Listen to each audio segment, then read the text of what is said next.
سلام و درود. توی این ویدیو میخوام راجع به یوبس بودن اسکیموها و چیزای صحنه‌داری که تو تایتل نوشته بودم بگم. در سرزمین‌های قطبی شمال کره زمین طبیعت شکل متفاوتی داره.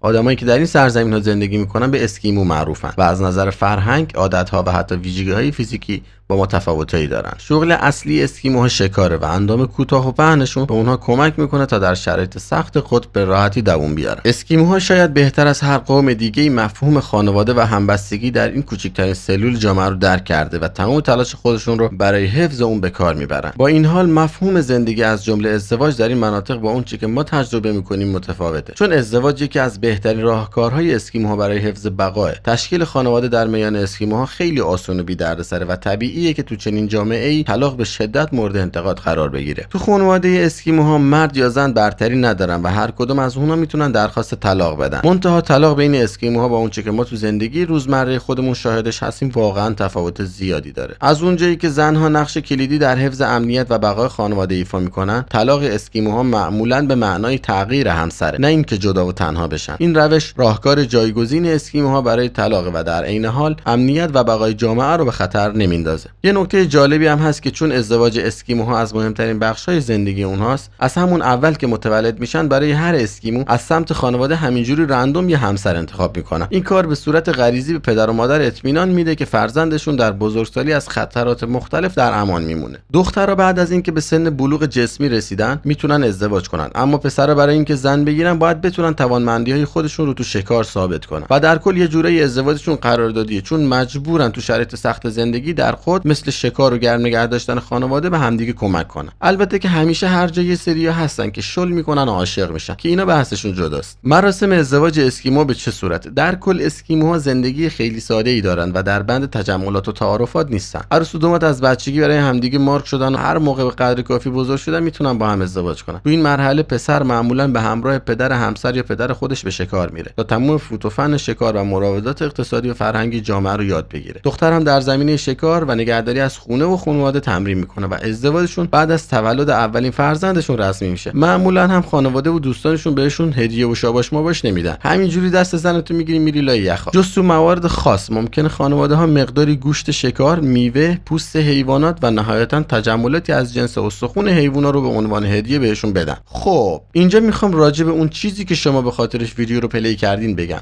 رسم عجیب اسکیموها یعنی تعارف همسر به مهمان. اینجا رو گوش کن. در برخی از قبایل اسکیمو صاحب خونه موظف همسرش رو به مهمون پیشنهاد کنه و مهمون حق رد کردن نداره. امتناع نهایی توهین تلقی میشه. برای افراد محلی این عمل سخاوت و مهربونی نسبت به مهمون در نظر گرفته میشه. پشما. البته که اسکیموها داستانهای عجیب غریب زیادی دارن. یکی از مشهورترین داستانها در مورد اسکیموها رفتار عجیب غریبشون در مورد مرگ و زمانی که به سن پیری میرسن. اونا افراد پیر خانواده و فامیل رو به دریا میبرن و روی یه تیکه یخ شناور میکنن و ولش میکنن وسط دریا. برو بری فی امان الله. این افراد روی تکه یخ وسط دریا ناچارن یا یخ بزنن یا از گرسنگی بمیرن. دلیل این رسمشون اینه که اسکیموها اعتقاد دارن جهان دیگه‌ای در انتظار مرده است. بنابراین اونها خودشون افراد پیر رو با عزت به زندگی پس از مرگ میفرستن تا قبل از اینکه تبدیل به سربار خانواده شن. خلاصه که اسکیموها زندگیشون سختی و دشواری زیادی داره. خب آدمم تو فشار مغزش نمیکشه دیگه، هر کاری که به ذهنش برسه انجام میده. اینا این شکلیه که رسمای عجیب غریبی دارن. خب امیدوارم که از این ویدیو لذت برده باشین. اگه حال کردین یه لایک با این ویدیو ما بزنید و کانال ما رو حتما دنبال بکنید و اون زنگوله کنارش هم روشن کنید تا از ویدیوهای بعدی ما با خبر بشید. ارادتمند شما، خدا نگهدار.